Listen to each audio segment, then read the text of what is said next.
안녕하세요. 아낌없이 크는 나무 아크나입니다.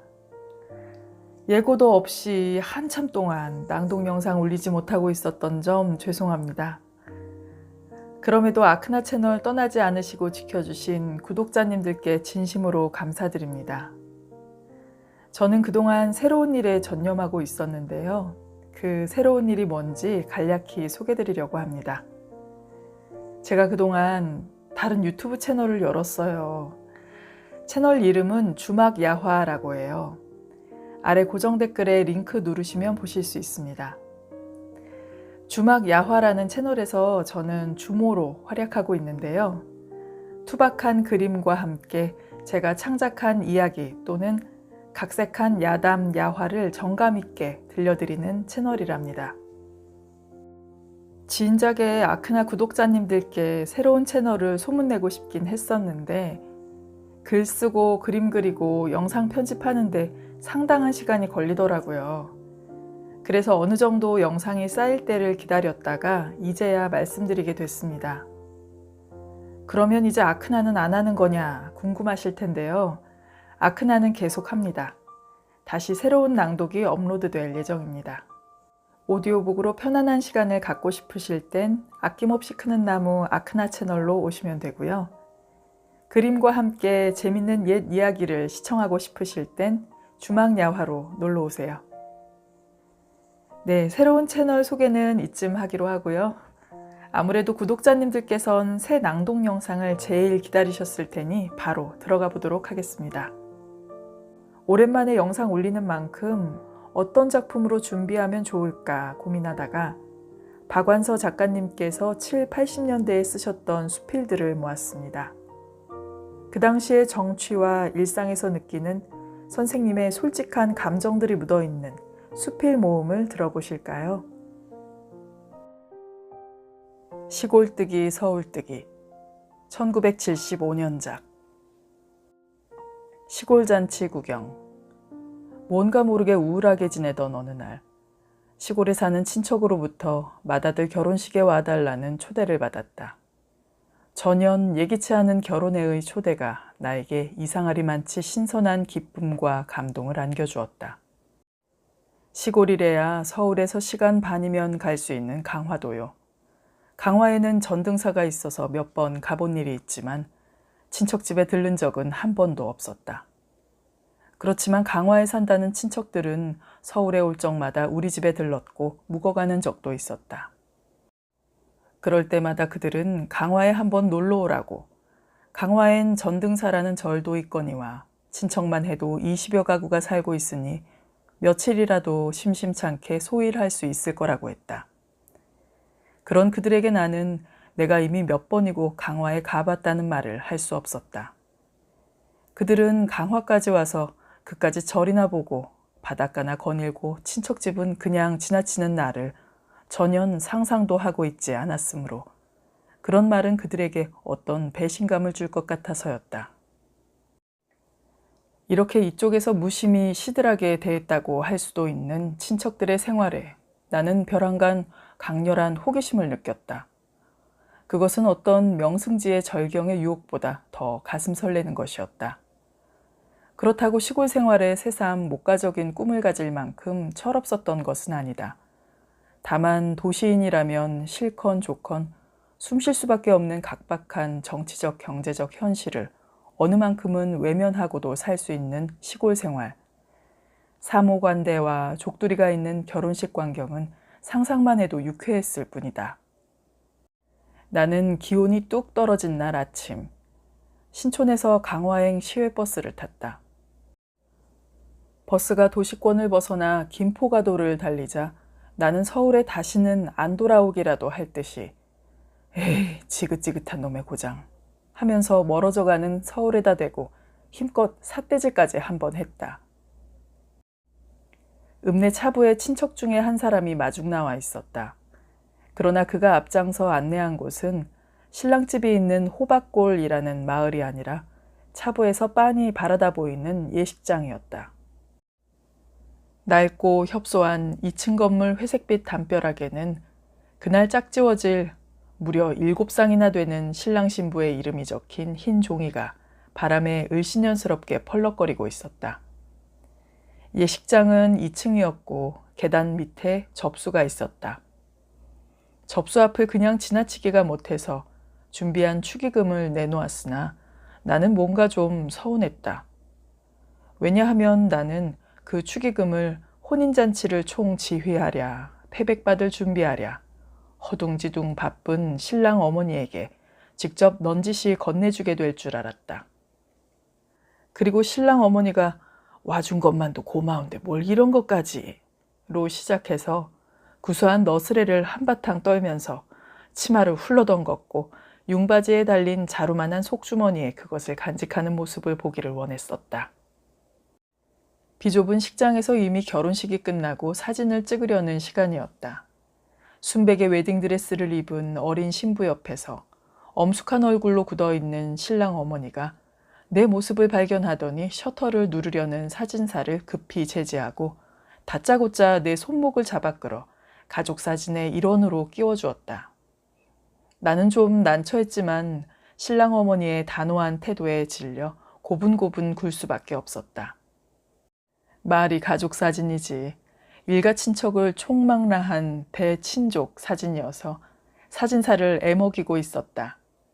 더 우스운 것은 그 많은 사람들이 다 신랑 쪽 친족이고 신부 측 친족의 사진 촬영은 신랑 측이 끝난 다음 따로 한다는 거였다. 양가가 같이 찍으려도 너무 인원이 많아서 그렇게 할 수밖에 없다는 거였다. 가족이란 개념 자체가 도시하고는 달랐다. 그래서 나는 차츰 따숩고 즐거운 기분에 휩싸이기 시작했다. 식이 끝나고 신랑 집으로 가는데 제각기 다투어 택시를 불러 타고 합승을 하는 광경도 재미있었다. 나는 허허한 겨울 들판을 걷고 싶다고 생각했으나 동행이 없었고 여기서 족인 줄 아느냐, 심리나 되는 데라고 누구나 심리를 강조하면서 걷는 걸 만류했다. 어려서 시골서 자란 나는 그때의 시골 사람의 거리감으로 심리쯤이 얼마나 지척이란 걸 기억하고 있기 때문에 시골도 참 많이 변했구나, 많이 잘 살게 됐구나 생각할 수밖에 없었다. 삽시간에 읍내 택시란 택시는 싹 쓸어서 호박골을 향해 흙먼지를 일으키며 줄달았다. 같이 합승한 친척들이 잠옷 자랑스럽게 신랑집이 얼마나 잔치를 잘 차렸나를 나에게 들려주었다. 떡을 5가마나 하고 돼지를 2마리나 잡았다고 했다. 나는 웃으면서 5마리겠죠 하고 정정을 했다. 그 친척은 큰 잔치에 그까지 5마리를 누구 코에다 붙이냐고 한사코 5가마니를 주장했다. 나는 할 수 없이 그냥 웃었고 그 친척은 자뭇 자랑스러운 듯 으스댔다.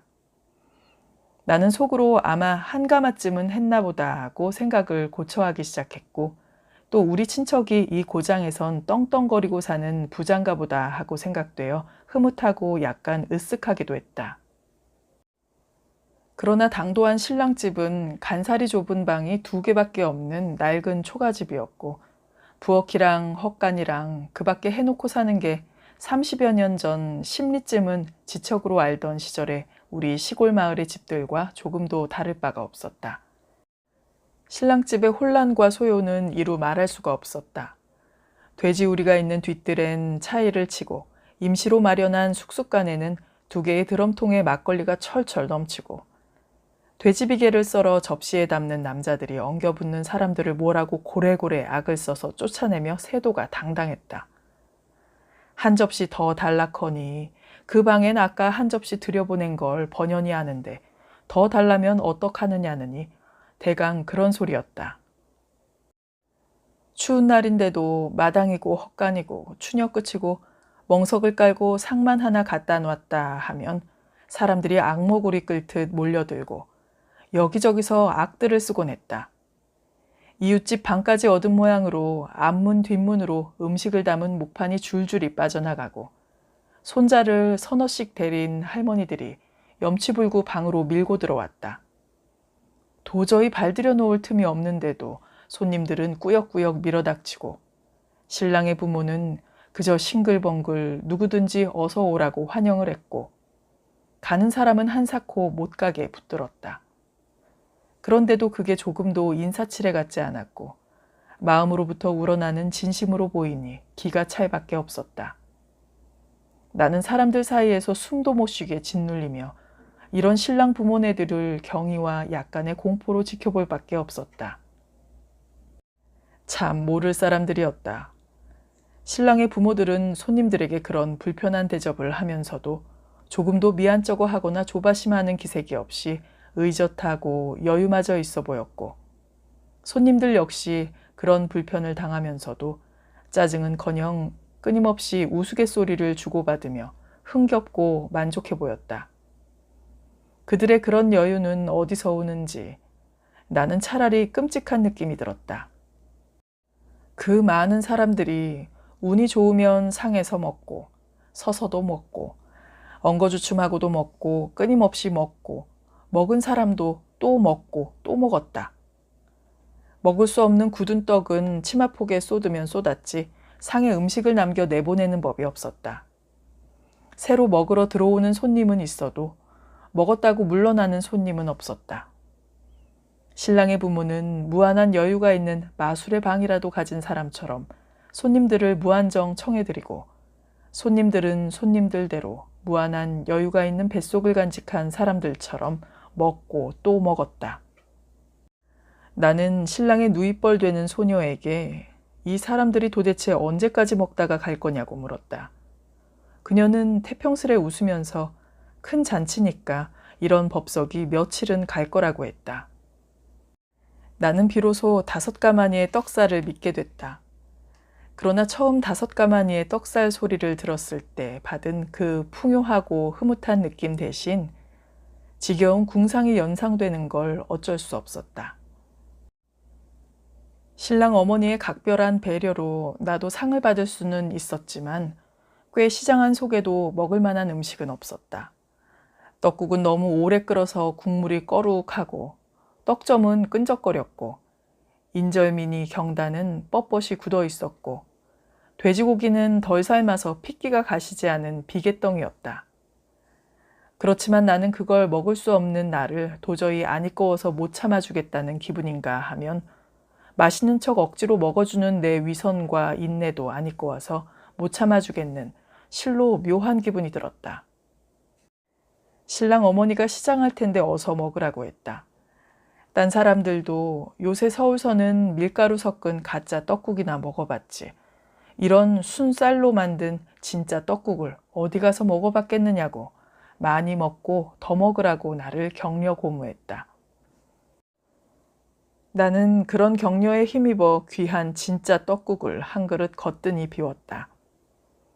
벼랑간 밖이 왁자지껄 하더니 색시집으로부터 세간살이가 왔다고 야단들이었다.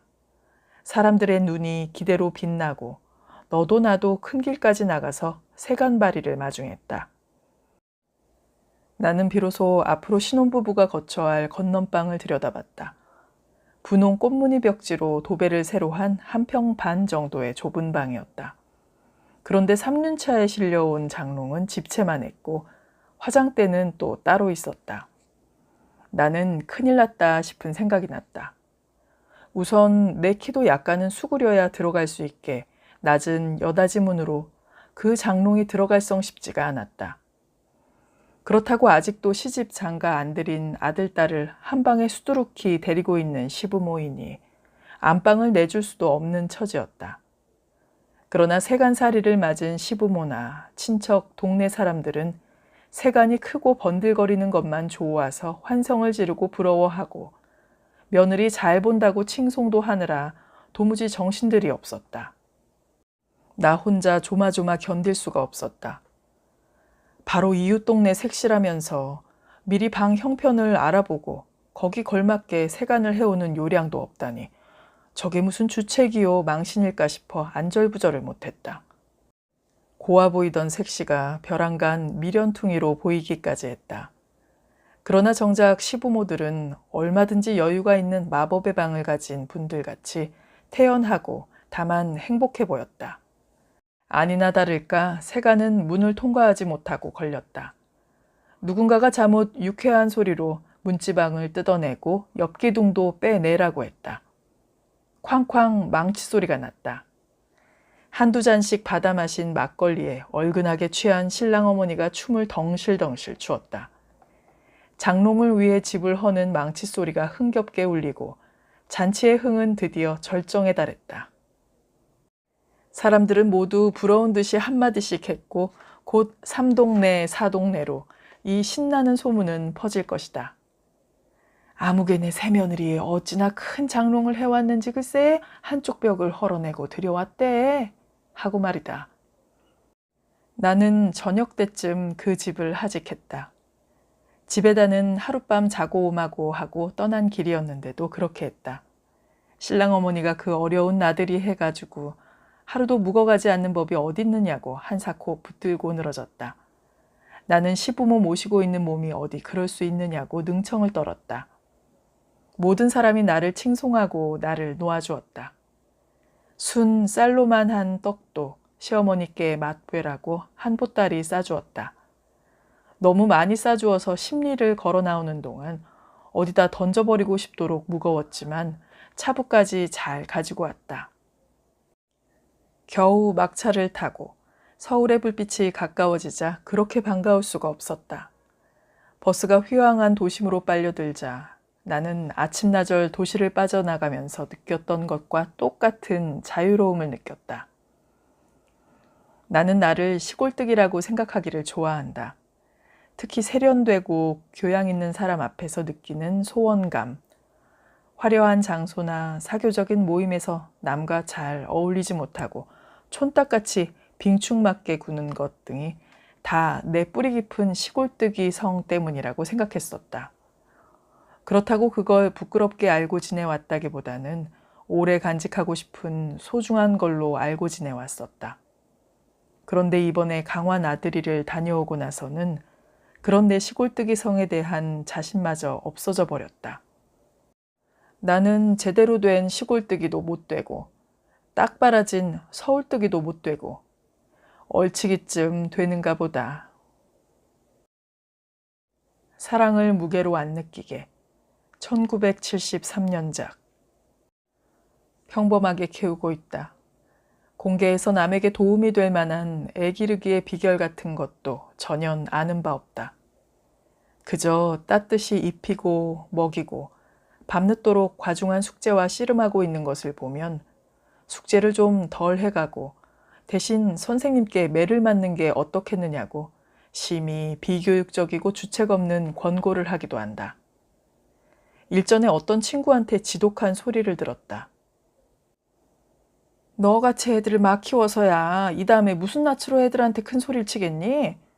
그 흔한 과외 하나를 시켜봤니? 딸이 4씩이나 되는데 피아노나 무용이나 미술 공부 같은 걸 따로 시켜봤니?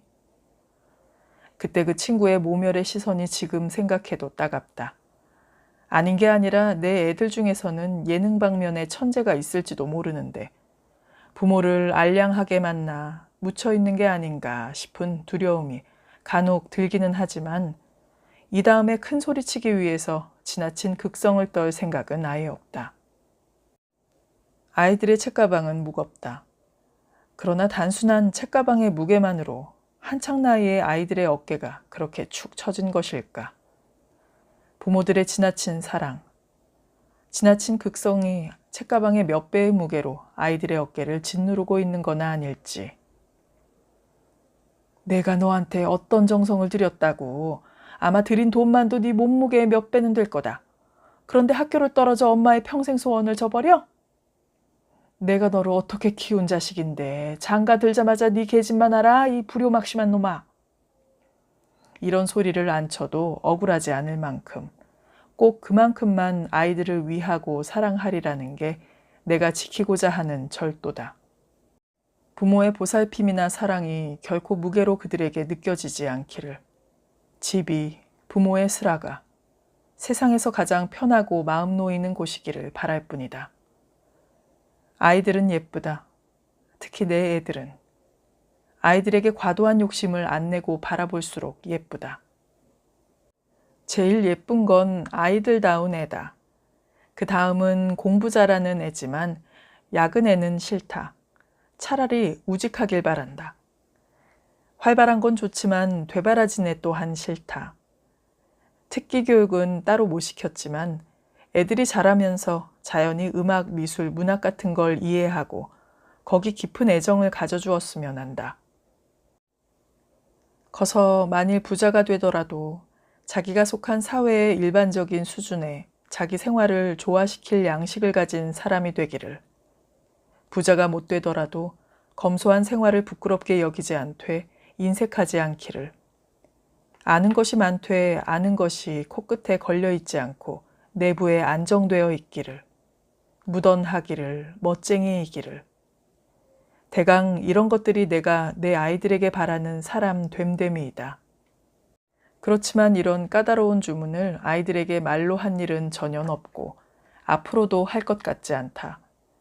다만 깊이 사랑하는 모자 모녀끼리의 눈치로 어느 날 내가 문득 길에서 어느 여인이 안고 가는 들국화 비슷한 홑겹에 가련한 보랏빛 국화를 속으로 몹시 탐내다가 집으로 돌아와 본즉 바로 내 딸이 엄마를 드리고파 샀다면서 똑같은 꽃을 내 방에 꽂아놓고 나를 기다려 주었듯이 그런 신비한 소망의 닮음, 소망의 냄새 맡기로 내 애들이 그렇게 자라주기를 바랄 뿐이다. 짧았던 서울의 휴가, 1975년작. 꼭 어른이 데리고 가주기만을 바라던 여행을 올해는 아이들이 저희끼리만 떠났다. 행여 어른이 데리고 가겠다고 나설까봐 미리 겁을 먹고 힐끔힐끔 눈치까지 봐가며 방학을 하자마자 아이들은 뿔뿔이 흩어졌다. 여름은 집뿐 아니라 가족으로부터도 떨어지고 싶은 계절인지 형제끼리도 같이 가지 않고 제각기 저희 친구끼리 패를 만들어 떠나는 모양이었다. 그런데도 떠나는 날짜는 공교롭게도 같은 날이어서 여러 아이들이 한꺼번에 부산을 떠는데 얼이 쑥 빠져버릴 지경이었다. 딸은 내식이나 되는데 청바지는 한 벌밖에 없었다. 몸매가 비슷해서 번갈아 가며 입어도 별로 불만들이 없더니 한꺼번에 길을 뜨려니 우선 청바지 쟁탈전부터 벌어졌다. 어디 청바지뿐이랴. 수영복도 입을 만한 것은 두 벌밖에 없고 여행백도 모자라고 모든 것이 부족한 것 천지였다. 나는 별수 없이 백화점의 비치모드 세일의 인파 속으로 뛰어들었다. 해마다 어느 만큼은 부러워하면서 어느 만큼은 딱해하면서 신기한 풍경처럼 구경만 하던 화려한 소비의 인파 속으로 폼잡고 뛰어든 것이다. 형제끼리 번갈아가며 입어라. 형제끼리 내리내리 입어라. 이러면서 아꼈던 옷값을 이런 때 아니면 언제 쓸 것인가. 나는 마치 생전 처음 남 다 가는 바캉스라는 걸 갈 수 있게 팔자가 피었으되 다분히 바캉스라는 것에 원한이 맺힌 벼락부자의 마누라라도 된 것처럼 정신없이 주책 없이 냅다 바캉스 용품을 사들였다. 그래도 모자랐다. 여자애들이란 집 안에서나 집 밖에서나 필요한 것이 많고도 많은 법이다. 매일 갈아입을 옷가지로부터 기름, 깨소금, 고추장까지 퍼내고 나니 아이들이 떠난 자리가 흡사 태풍이 휩쓸고 간 자리처럼 황량했다. 그러나 아이들이 집을 비운 사이 나는 행복했다. 나의 고옥은 산사처럼 조용해졌고 사반세기를 산 곰삭을대로 삭은 부부 사이가 신혼의 사이처럼 벼랑간 서툴고 아기자기해졌다. 노후라는 것도 이럴 것이다. 나는 노후를 예습하듯이 집보기의 생활을 즐겼다. 일찍 자고 늦게 일어나고 아이들로부터 날아드는 그림 엽서나 기다리고 복날이면 닭다리를 뜯으면서 내 서울의 휴가는 복되고도 복됐다. 너무 행복하면 깜짝 놀라면서 원고를 썼다. 복 중에 원고를 쓰는 고통에는 기묘한 슬픔 같은 게 스며 있었다. 내 집이 비니까 서울이 텅 비었을 것 같고 도시란 도시는 다 텅 비었을 것 같고 이렇게 여름 한때나마 도시인이 이를 갈며 노연하기를 바란 도시의 문명 속엔 분명히 활자도 포함되어 있었을 것 같다. 그런데 나는 모든 사람이 활자를 외면하는 계절에도 활자를 위해 원고를 써야 하다니 그 청승이 나를 슬프게 했다. 그러니까 올 여름은 많이 행복하고 조금 슬펐다. 그러나 이런 행복도 눈 깜짝할 사이에 끝났다. 아이들이 돌아왔다. 개선장군처럼 의기양양해서, 개선장군처럼 지칠 대로 지쳐서, 엄청난 빨래 보따리를 전리품처럼 걸머쥐고 아이들은 돌아왔다. 아이들의 배낭은 마술이라도 부리듯 꾸역꾸역 꺼내어도 끝이 없는 빨랫거리를 토해놓았다. 아이들의 빨래에선 찝찝하고 비릿한 바다 냄새가 났다. 옮겨놓는 대로 무수한 모래를 떨구었다. 그러나 내 집이 해변일 수는 없었다. 아이들은 노독을 풀기 위해 깊은 잠에 빠지고 나는 수돗물에 열심히 바다의 때를 빨아냈다. 아이들의 빨래를 다 헹구고 나니 나의 여름은 이미 끝나 있었다. 우리 엄마의 초상. 엄마의 말뚝이 불어로 번역된 걸 보니까 말뚝이 피켓이라고 번역돼 있었다. 영어로 직역해도 그보다 나은 단어가 있을 것 같지 않았지만 영어도 잘 못하지만 불어는 한마디도 모르는 주제에 피켓은 어떻게 알아먹었는지 번역의 한계랄까. 반밖에 번역이 안 된 것처럼 느껴져 찜찜하고 불만스러웠다. 내가 말뚝이라고 말할 때 떠오르는 이미지는 영어권에서 말하는 피켓처럼 울타리를 치거나 경계를 표시하고 뭔가를 확실하게 고정시킬 때 쓰는 막대기 말고 또 하나가 있는데 그건 어릴 때 시골에서 흔히 볼 수 있었던 가축을 매놓기 위해 박아놓은 나무 막대기이다. 소를 끌고 풀을 먹이러 나간 소녀는 초지에 박아놓은 말뚝이나 풀과 나무가 함께 있는 둔덕에 서 있는 적당한 나무를 말뚝 삼아서 소를 매놓고 자신은 저만치 떨어진 데 벌렁 누워 피리를 불거나 낮잠을 잔다. 그때 소는 기다란 새끼줄에 묶여 있어 고삐에 잡혀 있을 때보다 한결 자유스럽다. 유유히 산책을 즐기면서도 새끼줄이 허용하는 원주 안의 풀을 먹을 수 있다. 소의 자유는 새끼줄의 길이만큼이다. 그 이상의 자유를 누리려다가 잘못하면 제 말뚝을 감고 돌거나 딴 나무나 말뚝까지 감고 돌아 자꾸자꾸 새끼줄의 길이만 줄여 먹다가 결국은 옴짝달싹도 할 수 없게 되는 수가 있다. 소나 말에게 말뚝이 허용하는 자유는 고작 새끼줄의 길이만큼이다. 엄마가 평생 추구해온 자유.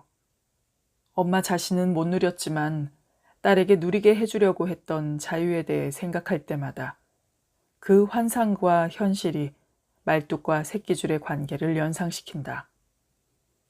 20세기도 아닌 19세기에 겨우겨우 사는 시골 선비집에 태어난 여식이 웬 자유식이나 꿈꿀 수 있었을까? 그건 엄마가 우리 아버지와 정혼해놓고 생전 처음 해본 서울 나들이에서 비롯되었을 것이다. 외조모는 아마 시집 보내고 나면 죽으나 사나 그 집 귀신이 돼야 하는 여자 팔자가 안쓰러운 마음에서였을 것이다. 딸에게 한 달이나 넘어 말미를 주어 서울에서 괜찮게 사는 자기 친정으로 나들이를 보냈다고 한다. 엄마의 외갓집엔 사촌들이 여럿 있었는데 그 중에는 엄마하고 나이 차이가 얼마 안 나는 여자 사촌 둘이 하나는 숙명고녀에 하나는 진명고녀에 다니고 있었다 한다. 그 애들의 방학에 맞춰 간 방문이라 엄마는 그 형제들과 극장 구경도 다니고 창경원도 가보고 매일 한이불 속에서 자면서 잔뜩 신식바람이 든 거였다. 무엇보다도 깡총한 통치마 교복을 입고 신식교육을 받는 그들을 엄마가 얼마나 부러워했는지 나중에 엄마가 나에게 불어넣은 신여성 본도 그들이 모델이었다. 그때부터 엄마는 학교 못 다닌 게 철천지 한이 됐지만 이미 정혼한 사이였다. 엄마의 친동기는 밑으로 남동생 하나밖에 없는 단지 남매였는데 남동생이 아버지한테 한문 공부를 하는 어깨너머로 엄마가 먼저 익히니까 외할아버지는 그걸 기특해하기는커녕 가문에 쇠문이 들었다고 탄식했다고 했다. 요새 말로 하면 집안에 망조가 들었다는 뜻이 될 듯 싶다. 여식의 총명함을 반기기보다는 화근으로 여긴 어른들의 생각을 여자 팔자는 의뢰 그러려니 하고 참아낸 엄마에게 서울에는 그렇지 않은 세상도 있다는 걸 발견한 건 놀라운 충격이었으리라. 다행히 엄마하고 아버지는 금실이 좋았고 우리 할아버지는 맏며느리의 총명함을 아끼고 자랑스러워하기까지 했다. 내가 철들었을 때는 아버지가 돌아가신 후여서 엄마가 회고하는 것처럼 우리 아버지가 잘났는지는 잘 모른다. 그러나 할아버지의 할머니가 여러 며느리 중에 우리 엄마를 편애한 것은 어린 마음에도 눈에 띄게 두드러졌다. 존중받는 엄마 덕으로 나도 사촌들보다 우대받고 응석 부리며 자랐다. 그러나 맹장염을 제때에 수술받지 못해 남편을 잃은 엄마는 자식들은 어떡하든지 대처해서 길러야겠다는 계획을 차곡차곡 세웠다. 엄마에게 혼인 전 서울 구경에 체험이 없었다면 감히 시부모와 전답이 보장해주는 안락한 맏며느리 자리를 박차고 나올 꿈도 못 꾸었을 것이다. 오빠는 장손이니까 그렇다 쳐도 할아버지가 꼭 슬하해두고 싶어하는 손녀딸까지 끌어낼 수 있었다는 건 당시의 우리 집안 형편이나 당대의 법도 그 시골 마을의 풍습에 비추어서도 상상이 잘 안 되는 파격적인 일이었다. 60년대에던가 하녀 또는 화녀 따위의 여자 돌림의 영화가 유행한 적이 있다. 그때 무슨 영화인지를 엄마하고 같이 보고 나서 엄마는 분녀였다고 엄마를 놀려먹은 적이 있다. 처녀적에 잠시 맛본 서울의 자유분방함으로 치마폭을 부풀리며 양손에 새끼를 하나씩 끼고 출분을 감행한 엄마에게 바친 나의 좀 버르장머리 없는 헌사였다. 서울에서 우리는 형편없이 가난하게 살았다. 문 밖의 빈촌의 새방에서 엄마가 바느질품을 팔았다. 또한 우리 엄마는 학군 위반의 원조였다. 당시엔 초등학교도 시험 쳐서 들어가야 할 때였는데 아무 학교나 가고 싶은 학교에 응시할 수 있는 게 아니라 지금의 학군에 해당하는 정해진 구역이 있었다. 우리는 형편없는 빈촌에 살면서 지금의 주민등록에 해당하는 기류계를 점잖은 중산층 동네에 사는 친척집으로 옮기고 그 동네의 학교에 갔다. 엄마는 학교만 우리 동네 학교를 무시한 게 아니라 우리 동네 아이들하고 노는 것도 싫어했다. 너는 근지가 있는 집안 아이다. 그건 엄마가 나를 우리 동네 아이들과 구별짓고 엄마가 꿈꾸는 딸로 묶어두고 싶어 할 때마다 쓰는 엄마의 말버릇이었다. 나는 그 소리를 하도 들어서 엄마의 말뚝을 쓸 때도 그렇게 써먹었는데 활자가 돼서 나왔을 때는 근거로 고쳐져 있었다. 알고 보니 근지란 말은 사전에도 없는 말이었다. 사전적인 해석을 떠나서 내가 느낀 어감으로는 근본이 있는 집안, 채통을 지킬 줄 아는 집안 정도가 맞을 것이다. 엄마는 당신이 진저리를 치면서 출분을 감행할 고장을 나에게는 마치 이상향처럼 설정해놓고 거기다가 묶어두려고 했다.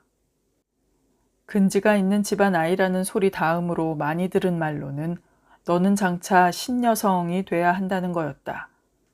신여성이란 말은 내가 서울 왔을 때는 이미 진부한 말이 돼 있었지만 엄마에게는 못 이룬 꿈이었으니 영원히 신선한 말이었다. 너는 나와는 딴 세상을 살아야 한다고.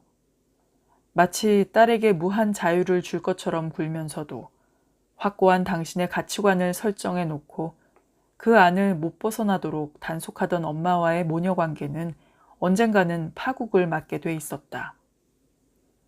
6.25로 몰락한 집안을 본체만 채 내가 연애하고 결혼하겠다는 남자가 중인 집안이라는 걸 안 엄마는 기절 초풍할 듯이 놀라면서 극렬하게 반대했다. 반상을 따지던 때가 지난 지도 오래되었지만 모든 가치관이 무너져 내린 그 난리를 겪고도 온전히 남아있다고 믿는 구석이 겨우 양반족 보였다니. 나는 그거라도 남아있다고 믿고 싶어하는 엄마가 차라리 불쌍했다. 나는 가문 먼저 밝히는 엄마 앞에서 당당하게 중인 출신이라고 말할 수 있는 게 그 남자의 가장 큰 매력이라고 불쌍한 엄마에게 결정적인 일격을 가했다. 그렇게 나는 성공적으로 우리 엄마를 벗어났다. 그 남자한테 시집가서 나름대로 열심히 살면서 엄마에게 잘 사는 꼴만 보여주려고 애썼고 출가한 보통의 딸들이 하는 효도도 하느라고 했다. 그래도 늘 엄마가 나에게 걸었던 과도한 기대는 나에겐 부담이 됐다. 나이 먹어가면서 아무리 생각해도 내가 그때 받은 교육은 우리 집안 처지나 환경에 비추어 파격적인 것이었다. 촌에서 나하고 같은 집안에서 태어났으나 아버지가 오래 살아서 나보다 환경이 좋았던 사촌들도 나처럼 최고의 교육을 받지는 못했다. 여자 사촌은 겨우 초등교육만 받았다. 자식 낳고 살림 늘리는 재미에 푹 빠져 있다가도 문득 엄마의 시선으로 나를 바라보면 초라하게 느껴지곤 했다. 내가 처녀작을 쓸 때 잘 안 써져서 때려치울까 하다가도 이게 만일 당선이 돼서 내가 신문에 나면 엄마가 얼마나 으스댈까. 아마 딸 기른 보람을 느끼겠지 하는 생각이 채찍이 되어 계속 쓸 수 있는 힘이 되었다. 엄마는 말년에 우리 집에 와서 지내신 적이 많았는데 엄마가 오실 때마다 나는 내 책을 엄마의 손이 못 닿도록 서가 맨 윗칸에 꽂고도 안심이 안 돼서 책 제목이 안 보이게 뒤집어 꽂아놓곤 했다. 엄마가 읽을까봐 겁이 났다. 내가 휘청거리는 오후를 동아일보에 연재하고 나서 기자가 엄마에게 인터뷰를 청한 적이 있다. 따님 소설을 읽은 소감을 묻는 기자의 질문에 엄마는 싸늘하게 원 그런 것도 소설이라고 썼는지라고 대답하셨다. 그 매몰찬 혹평은 나에게 오래도록 상처가 되었다. 나는 아마 생전 엄마를 극복할 수 없을지도 모른다. 엄마의 마지막 유머. 어머니는 90장수를 누리셨지만 한 번도 망령된 말씀이나 이상한 행동을 하신 적이 없다. 그러나 돌아가시기 10여 년 전 눈에서 미끄러지셔서 많이 다치신 적이 있다. 대퇴부가 크게 부서져서 2번의 대수술 끝에 겨우 걸으실 수 있게 되었지만 한쪽 다리가 짧아져서 심하게 절룩거리게 되었다. 어머니는 그걸 창피하게 여기셔서 거의 외출을 안 하시는 대신 집안에서는 틈만 나면 방에서 마루로, 마루에서 마당으로 왔다 갔다 걸음 연습에 힘쓰셨기 때문에 의식이 있는 날까지 화장실 출입과 목욕은 혼자 하실 수 있었다. 의식을 놓고 혼수 상태에 빠진 건 사나흘밖에 안 됐는데 그동안에도 간간히 의식이 돌아와 눈을 뜨시면 눈앞에 얼굴을 들이대고 내가 누구냐고 묻는 문병객이나 식구들의 이름을 정확하게 알아맞히시는 놀라운 정신력을 보여주셨다. 그런 어머니가 딱 한 번 이상한 말씀을 하신 적이 있다. 아마 돌아가시기 하루 전쯤이었을 것이다. 우린 솔직히 이제나 저제나 그분의 임종을 기다리고 있을 때였다. 번쩍 눈을 뜨시더니 상체를 일으키실 듯 고개를 드시고는 당신의 발치를 손가락질 하시면서 희미하지만 정확한 발음으로 호뱅이 니가 웬일이냐? 하시는 게 아닌가. 어머니가 반기듯 바라보시는 발치엔 물론 아무도 없었다. 나는 헛것을 보는 엄마의 상체를 다독거리며 엄마는 호뱅이가 어딨다 그래요 하려고 했지만 웃음 먼저 복받쳤다. 그 자리에 같이 있던 조카들이 호뱅이가 누구냐고 물었다. 예전에 시골집에 있던 머슴 이름이라고 했더니 할머니가 그 머슴 좋아했나? 라고 이죽대면서 역시 푹 하고 웃음을 터뜨렸고 다들 따라 웃었다.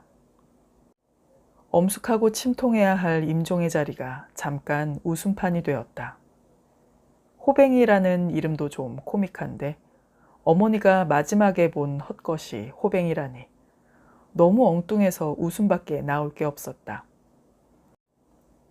쉽게 헛것을 볼 것 같지 않은 명징한 분의 임종의 자리에 나타난 헛것이라면 그분의 마음속에 애정이건 증오건 간에 맺혀있던 사람이어야 마땅하니까 손자의 상상력도 무리는 아니었지만 호뱅이를 아는 나는 짚히는 데가 있었다. 호뱅이가 우리 집 머슴이라고 했지만 실은 우리 마을의 머슴이었다. 그는 20여 호밖에 안 되는 작은 우리 마을에서도 한참 떨어진 고개 밑에 외딴 집에서 늙은 어머니와 단 둘이 살았다. 마을 앞에 넓은 뻘은 20여 호를 먹여 살리는 농지였고 땅을 많이 가진 집도 있고 적게 가진 집도 있었지만 큰 지주도 소작농도 없는 다들 그만그만한 자작농들이었다. 호뱅이네만 땅 한 떼기 없었기 때문에 기운이 센 호뱅이가 품을 팔아서 노모를 부양했다. 시골에선 아무리 늙은이라도 쉴 새가 없는데 그 노인네만은 늘 장죽이나 물고 오락가락했다. 병신 자식 둔 사람이 더 효도받는다고 사람들이 수군거리는 걸로 봐서나 어른아이 할 것 없이 다들 그를 호뱅이라는 이름으로 부르는 걸로 봐서나 약간은 모자라지 않았나 싶다. 기운은 장사였다. 우리 집은 아버지가 일찍 돌아가시고 삼촌들도 대처에 나가 있어 남자 일손이 딸리는 집이어서 아마 호뱅이를 제일 많이 썼을 것이다. 나도 예사롭게 그를 호뱅이라고 부르다가 삼촌보다 더 나이 들어 뵈는 그를 이름으로 부르는 게 문득 미안해진 건 아마 서울서 학교를 다니게 된 후였을 것이다. 방학 때만 보게 되는 스스러움과 학교 다니면서 익히게 된 예절교육 덕으로 그를 이름으로 부르는 게 불편해졌다. 그러나 상하 위계질서 따지기 좋아하고 호칭에 까다로운 우리 집 어른들도 호뱅이는 장가를 못 갔으니까 그렇게 불러도 괜찮다는 식으로 대수롭지 않게 말했다. 결혼을 하기 전에는 어른 취급을 안 해주는 당시의 풍습 때문이기도 했지만 20여 호가 두 가지 성으로 구분된 시종마을에서 호뱅이는 어떤 성에도 소속이 안 되는 이방인이었다.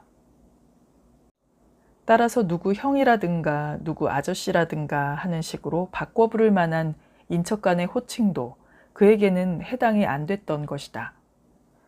우리 집에서 호뱅이를 제일 요긴하게 했을 적은 엄마하고 내가 시골집에서 방학을 보내고 서울로 돌아올 때였다.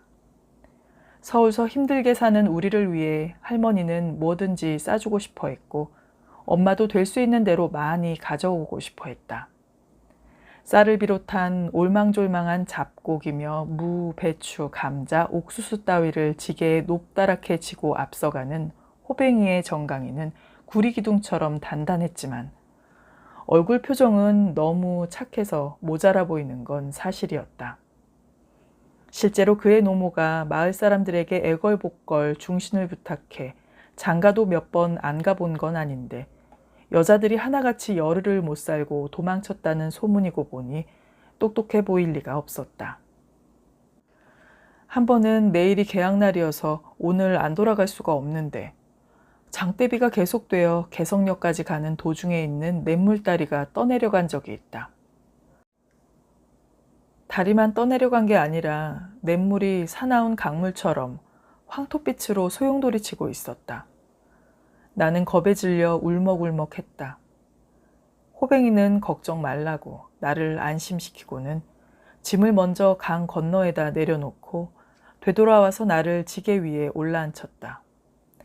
그가 지게 작대기로 얕은 데를 골라가며 탕류를 헤치는 걸 지게 위에서 내려다보며 느낀 노한 자연에 대한 공포감과 우직하고 강건한 남자를 믿어하던 마음은 오래도록 내 마음에 남아있다. 딸을 태운 지게 뒤를 따라 호뱅이만 믿고 강을 건너던 엄마의 마음도 아마 그러했을 것이다. 지금으로부터는 60여 년 전, 엄마의 임종 당시로부터 계산해도 50여 년 전 일이다. 철없이 한바탕 웃고 나서 이내 숙연해졌다. 어머니는 불편한 다리를 이끌고 저승길 가기가 아마 걱정이었을 것이다. 그때 홀연 호뱅이가 떡판처럼 든든한 등을 빌려주기 위해 나타난 게 아니었을까. 착한 영혼을 하늘나라로 인도한다는 미카엘 천사처럼 호뱅이한테 엎혀서라면 어머니를 안심하고 떠나보내도 될 것 같았다. 호뱅이가 하늘나라 주민이라는 건 의심의 여지가 없었으니까.